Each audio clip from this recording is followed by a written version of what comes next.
Welcome to Immigrate. Welcome to a space where you can be vulnerable, a space where you're not going to be judged, a space where you can be authentic. And my hope and desire is to inspire and motivate everyone that click onto this podcast. So welcome to another episode of Immigrate.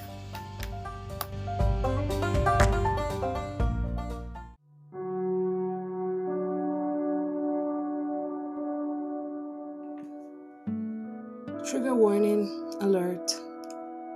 If you're struggling with anything that has to do with mental health, just be mindful that these episodes might be a bit intense, and it's okay if you can't listen it right now. And as we go on, let's just pray. Heavenly loving Father, everyone that clicked onto this podcast may receive a power that and a peace of mind that is far beyond measure. In the name of Jesus, I pray that you may cover them. Whatever trigger warning that might be in their mind, remove it in the name of Jesus and help them be blessed. Help them to listen and listen with a keen heart. In Jesus' name, amen.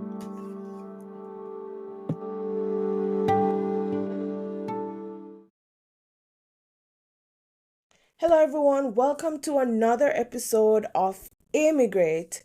I'm so excited with my guest today. His name is Ryan, and welcome to my podcast, Ryan.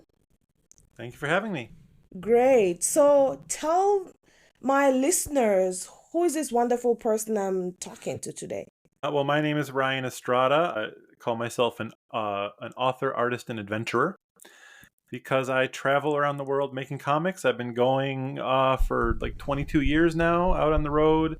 For a while, I was moving to a new country every year, but I'm kind of settled in Korea right now. I still travel a lot, but I kind of have a home base here. And yeah, I just, when I was a kid, I made a lot of comics about my first comic was about an orange cat who's too lazy to chase mice because my only life experience was reading Garfield. So I had nothing to say. But then once I started moving to a new country every year and having experiences and meeting fascinating people, then I'm like, oh, there's so much more to the world than reading Garfield. And so, yeah, I have a lot of books like Banned Book Club, Occulted, the Student Ambassador series. I've also since gone on to work on actual Garfield comics, Popeye, Star Trek, and all sorts of things. But yeah, I travel the world and make art about it. Oh, awesome. I love Garfield. I find Garfield very funny. Like Garfield Mhm. is still one of my I still watch it sometimes. So, we found out that you're in Korea right now. Mhm. And so how is that going? Can you describe a little bit how is it living there?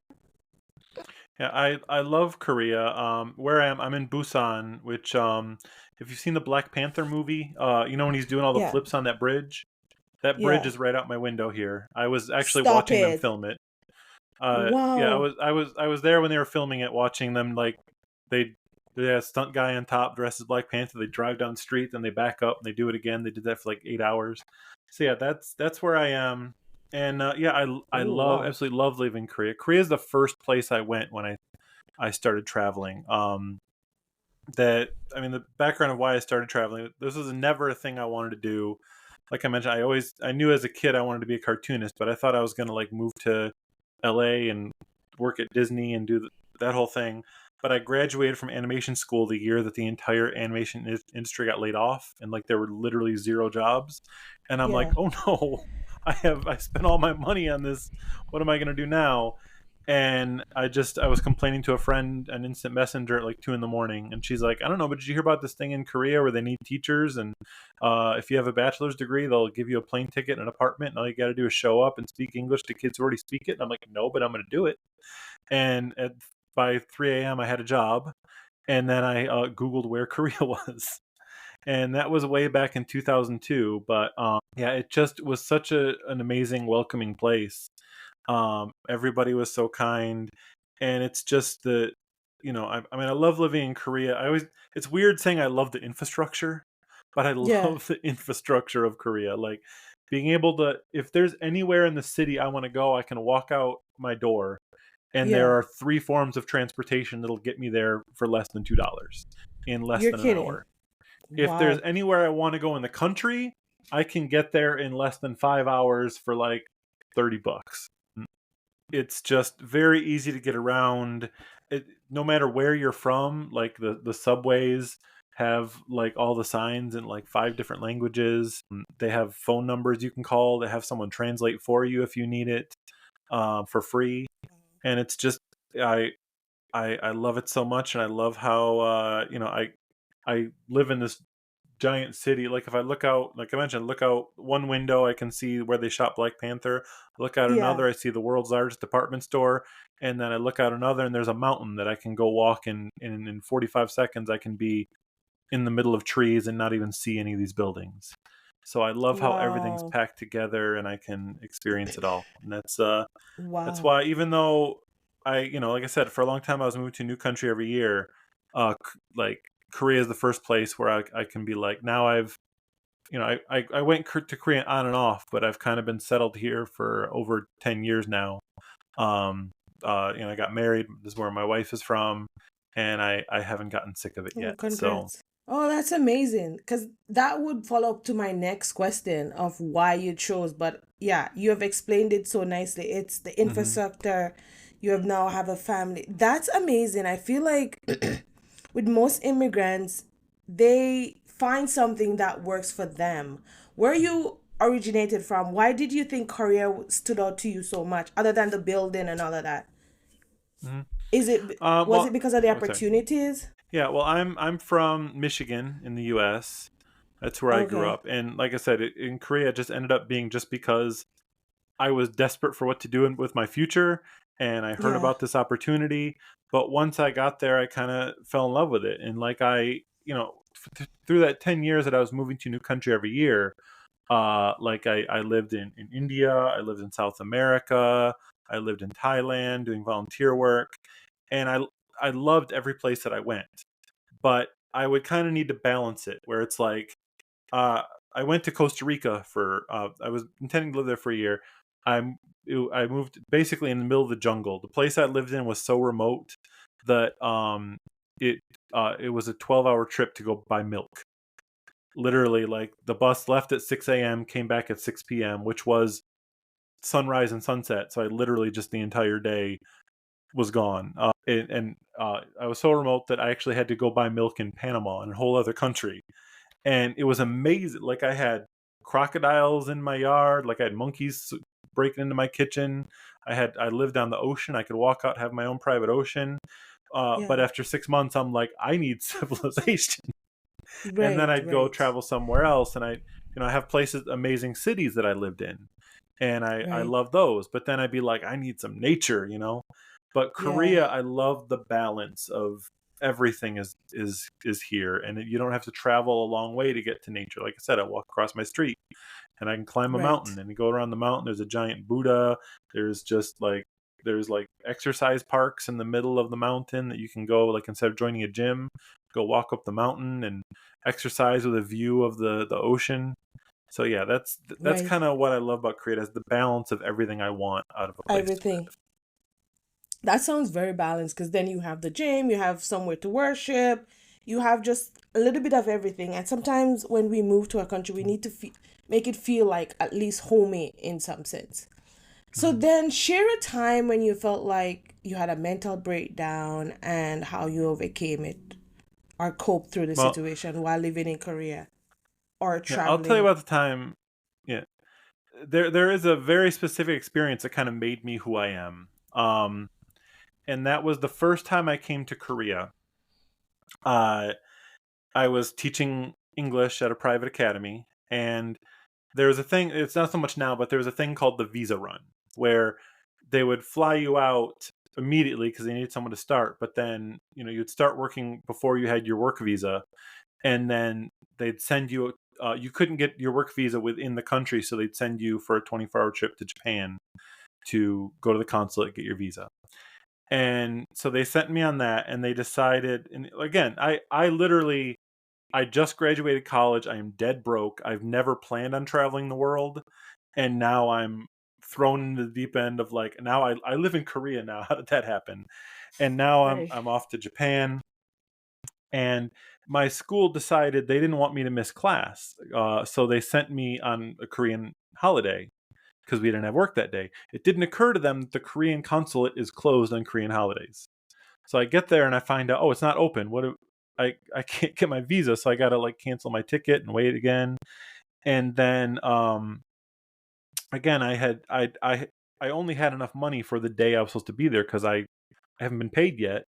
I just Right. flew to Korea. I just graduated. I have nothing. I have literally like Yeah. $50 to my name. Well, And I yeah. get to Japan and I found out it is not cheap. And so all of my money was gone the first day. And so I ended up like the next day they were like, look, we're backed up because it was a day off. We don't even know if we can get this done to you in time. And I found also my school had given me the wrong information. The price had gone up. And now I didn't even have enough money to get my visa. And there's a long story to answer your question, but I'm going to get to the point of it. And so No, no, no, basically that's fine. everything went wrong. And I ended up on the second day, they didn't have my visa. So I had to stay another day. And then there was a typhoon. And everything was shut down. All the flights are canceled, and now I'm stuck there like a fourth day. And I'm like, I guess I just got to sleep at the airport. So I go to the airport, and I found out the airport closes at 10 p.m. And the security guard's like, Right. get out. And I'm like, there's a typhoon there. And he's like, like it's closed, so there's no taxis, there's no buses. Even if there was, I don't have any money. So he just kicks me out Right. into like this is a typhoon that like people died in this typhoon. Like trees are falling Right. over, buildings are damaged, and he just kicks me out. Airports, of course, are in the middle of nowhere. It's like highway, so I'm just walking along the highway in Right. this typhoon, and like water up to my knees, and I'm like, all right, well, let's look for a place to sleep. And then I'm trying to make the story short, but like I got the flu at one point, so I'm Yeah. incredibly sick, like No. and like throwing up. I have no money, and eventually I come upon this park and I see a bunch of homeless people sleeping on benches, and I'm like, I guess if there were a better place to sleep, they would be there. So I guess I got to sleep here. So I grabbed a bench and I laid on it, and I'm just feeling so sorry for myself. I'm like, I am throwing up. I'm in it. I'm soaking wet. I'm afraid a tree's gonna Mm-hmm. fall on me. I'm afraid I'm gonna get sucked up into the sky. Like I don't know what's So going on. I don't even yeah. know how to get my visa to get into get back to Korea. I haven't been paid, and I'm just like feeling so sorry for myself. And at that moment, this little kitten walked up and laid on my chest and started purring. Oh. And as I look at that, I Okay. just all of a sudden I'm like the situation went from horrible to surreal, and I just started laughing hysterically, and I realized this is the worst moment of my life. I've, you know, I've been lucky enough to live a life where this is the worst moment I've had, and I'm fine. I can laugh, I can pet a cute cat. I'm going to have a story to tell for the rest of my life. And I'm like, if I Yeah. can handle this, I can handle anything. And I just laughed Wow. hysterically the rest. I ended up stuck there for like a week because like after the typhoon was done, so many flights were backed up that it was going to take a long time for me to get a new one. But I didn't mind it, and that was the moment where I realized that since I'm a cartoonist, I'm an author, my currency is stories.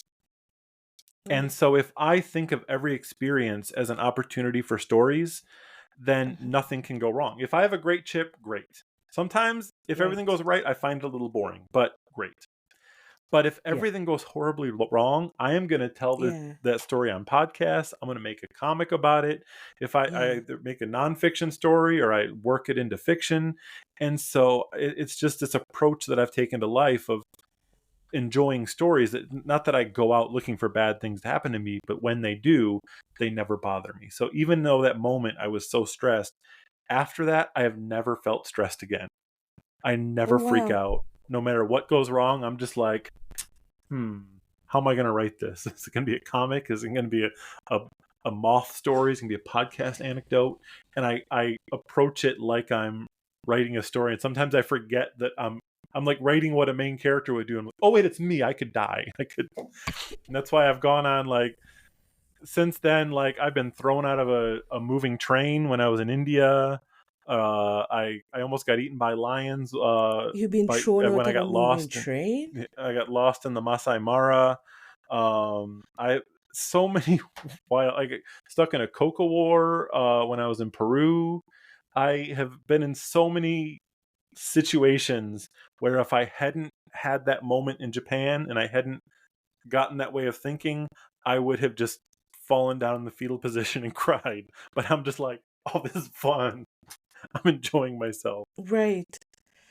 Yeah. I find your story very inspiring because you chose to, and I mean, it takes a lot out of someone to smile or take humor out of a difficult situation. Because if it was me, I would be bawling my eyes out, freaking out, like, what am I gonna do? Like, but you chose to use comic. And I think that's a talent or a gift that you have where you could have used comic to take yourself out of that, because it could have been worse. You could have like have a Mm-hmm. whole mental breakdown about in a country that you have no clue of what's gonna happen. So with all that, what do you think your young self would have thought of you right now? Would he been proud, or how do you think your young self would feel? Um, I mean, my younger self would have never even imagined that I was going to travel the world. I mean, my family did like vacations and things, but like also all of our vacations always ended up in disaster. There's always a tornado or a flood or something like that, and we always like it was always a joke within the family that everything went wrong. So I guess I just followed family tradition. So I would have believed that, but I wouldn't believe I was traveling. But my my younger self would be thrilled with where the artistic side of it is gone. Like especially the fact that I'm writing Garfield comics now. Like the Yeah. younger me would have like peed his pants in joy that I'm doing that, and probably like even though now like I'm doing my own stuff and like um I think mostly the only reason I'm writing the Garfield comics is because if I wasn't, younger me would figure out how to invent time travel and come and kick me for turning down the opportunity. So I'm like, even though I have a Yeah. million deadlines, I got to do this. But yeah, I mean, I would be very thrilled with where my life has happened. Very surprised that I ended up traveling. Oh wow. So your Garfield comics, is it like um a part of the movie series now, or it's just like in the stores? Where is that leading you? I've done a couple of them. That just recently I've been doing. There's a new series uh, coming out in conjunction with the new movie. It's such a series of Okay. comic books. Um, I don't even know what it's called yet. They just hired me to write some scripts. I just finished them like 2 days ago, so I don't even know where they're going to end up. But yeah, and I Oh, also nice. have some older ones that I've done that are on my site that I've worked with other companies. So you're the writer behind these Garfield movies? That's what you're saying? Or for the The ones that the the comic previous book ones? that's based on the comic book that is tied in with the movie I did, and I also previously did Oh, some Garfield comics for a newspaper, like a special thing where they got different artists to draw him. well, yeah. It's very funny. I love Garfield, so Mm. congratulations. It's pretty good. It keeps me laughing when I watch it. So that's amazing. You have a really amazing talent, and I hope you continue doing it. So with all that, share like two tips that you think immigrants should like what would you tell them if they want to travel or in a bad situation? What would you encourage them and tell them? Um, well, I think if you're gonna travel, I think one of the most important things is don't be afraid to get out of your comfort zone, which is what you're doing when you're traveling. But so many people travel and then try and rebuild their comfort zone in the place where they went.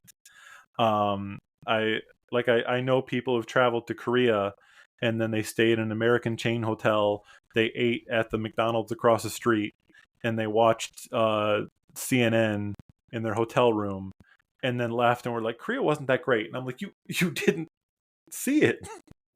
you know? Right. Um, Yeah. for me to experience things, I have a challenge I gave myself called the Not My Jam challenge, Mm-hmm. where if I catch myself turning down an opportunity Mm-hmm. for no other reason than it's not really my thing, I have to do it. It's not like, like there's that Jim Carrey movie, Oh Yes Man. wow. It's not like that. If it's too expensive, I can turn it down. If I'm morally opposed, I can turn it down. If I don't have time, I can Yeah. turn it down. But if it's just someone invites me to do something, I'm like, I don't do that. I have to do it. And so like that's why you know, being an author, I was always very shy. And I just make my comics, I send them out. I don't want to talk to people. I don't want to do uh anything on stage like that. But when I got to Korea, Yeah. someone invited me to do an open mic night. And I went and I told one of my stories. I think the same story I told you maybe. Yeah. And it was like I didn't do great, but everyone's like, "Oh, that was cool. Thanks for telling a story." And then I'm like, "Oh, I can do that." And now I tell stories on stage all over the world, and that led to doing Shakespeare in the park, to doing radio shows, to hosting radio shows, to all of these various things, and then being invited to places and trying different sports and all these things that sometimes I try something and I'm like, oh, I didn't enjoy that at all, but I enjoyed the experience of Appearance of doing trying it. something new. And Mm-hmm. sometimes it completely becomes part of my personality. So I think that's my big tip is you don't have to do the same challenge, but try a thing. If when you're in a new place and there's a new thing that you've never done, who cares if you're not going to enjoy it, or even if you only do it once and never do it again, you're going to meet Mm-hmm. people and learn something about the world or that culture or that place that's going to change your outlook, and it might change you. It's true. Because I remember when I was challenged to do this podcast, it was very uncomfortable because, Mm-hmm. I mean, I'm extroverted, but it's doing, when you do something out of your comfort zone, it always brings out something in you that you find out about yourself that you don't have, you know? And here am I, season two, doing it again. So it's always good to do something out of your comfort zone. So, lastly, how has your spiritual journey has impact your journey or change your mental health or your journey there in the country that you're living right Mm-hmm. now? Well, I mean, just for me, my version of spirituality is stories. That's what I Right. believe in. That's what I am obsessed with. Walking around, learning people's story. Like I said, most of my comics are based on my stories, even if they're not directly, they're not. Even if I make fiction comics, it's all based on things that happen to me. Like the book I have coming out next month, Student Ambassador, The Silver City, is based on when I moved to my grandfather's hometown in Mexico, and nothing that exciting happened. But I'm like, it's a cool setting. I could set a an adventure story there. So for me, thinking about that just makes the world so much more interesting to me, and it encourages me to go out and talk to people and learn people. There's people that I've just had a conversation with, and their story's so fascinating. I'm like, do you want to collaborate on a book with me? And I turn them into a best-selling award-winning author, even though they never planned on making a book. And so, I mean, but for me, just an example how much using stories and outlook has changed me. I actually ended up stuck in a typhoon in Japan a second time years You later kidding? for completely separate reasons. Mm-hmm. And again, completely penniless for completely different reasons. I was just very stupid and young and didn't know what I was doing. But the second time, I actually was making a comic about it as I went. I had like a notepad and a pen with me, and I was drawing like, oh, what happened to me today? And I draw the comic. And then there was one point where my pen ran out of ink, and I had exactly, and it was like $2. And I'm like, I could either buy a sandwich or I could buy a new pen to make a comic about how I'm hungry. So I bought the pen, and Oh, and I enjoyed the experience, and so that's kind of a microcosm of my entire outlook on life. Is I want stories, and I want to tell stories, and I want to help other people tell their stories. And traveling the world has really helped me to do that, To and tell. especially just the variety of people that I meet and experiences that I have. I'm interested to know how this Garfield name came about. Hmm? Because this Garfield, right? Garfield always have a Hmm. cat. Yeah. Was it that's the story in Japan that gave you that idea with Garfield with the cat? Because I remember that episode with Garfield on a bench and a cat. Is that one of your stories there? Because how did the name Garfield came about? Well, I mean, Did I you didn't like? invent Garfield. Jim Davis Oh, invented okay, Garfield. okay, I've just been hired to do some side comics with okay, about Garfield. it. Yeah, Okay. yeah. Oh, Garfield was originally the original title of the comic was John, and it was Jim Davis, the author, did it in his school newspaper, and Garfield was a side character, and then later he turned it into a strip. But yeah, stripping. I did not invent Garfield. I would be a lot richer if I invented Garfield. Okay. Oh, but I remember a scene where Garfield had a cat on a bench. And now that Okay. I was like, oh, I could remember a scene like that. But Hmm. interested how life happens, right? But as we're wrapping up here, is there anything else you want to share with our audience and encourage them about your story that you have shared today? Well, if you want to read some of my stories, go to ryanestrada.com. I have all sorts of them there for free. You can find out a lot of the things that I just casually mentioned. You can find out why I was thrown from a moving train. That's free on there. You can find out about the time I set myself on fire. You can find out about all that stuff and learn about my graphic novels and my books and free comics, and all of it's based on the places that I've traveled. And if anybody ever needs any advice on places, I've probably been most of them. So give me a holler, and I'll tell you about all the wild experiences that I had there. Awesome. Are you on social media? Are you on Yep, Instagram or what's the I'm name on on all of social them. media? If you go to ryanestrada.com, I got links to all of my accounts, so I don't have to list them all. Some I use more than Yeah, others now that people have taken them over and done taken. horrible Yeah. things to them. So I'll put it down into the show notes too when I'm Hmm. uploading this. So once I get them and you said I'll just put them in the show notes. So Ryan, thank you so much for this interview. It was very fun. I enjoy listening to your story and you kept me I was like, what? Yeah. So I really enjoy it. Thank you so much for your time. Sometimes traveling to countries always just brings out the best and the worst in people.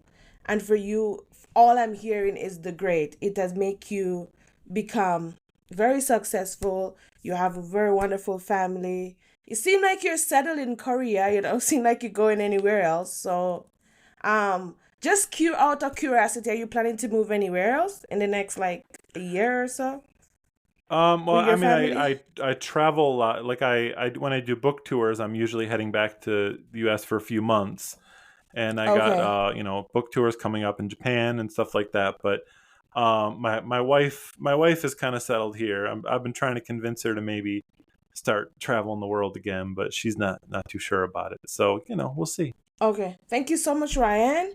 Hmm. And we will chat. Hmm.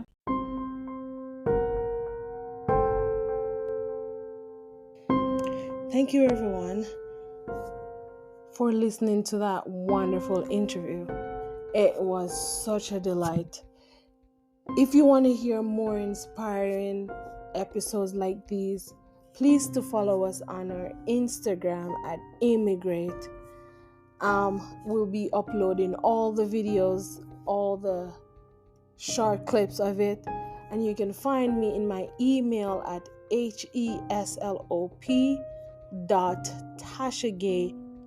heslop.tashagay13@gmail.com. That is heslop.tashagay13@gmail.com. Thank you for listening to another great episode of Immigrate.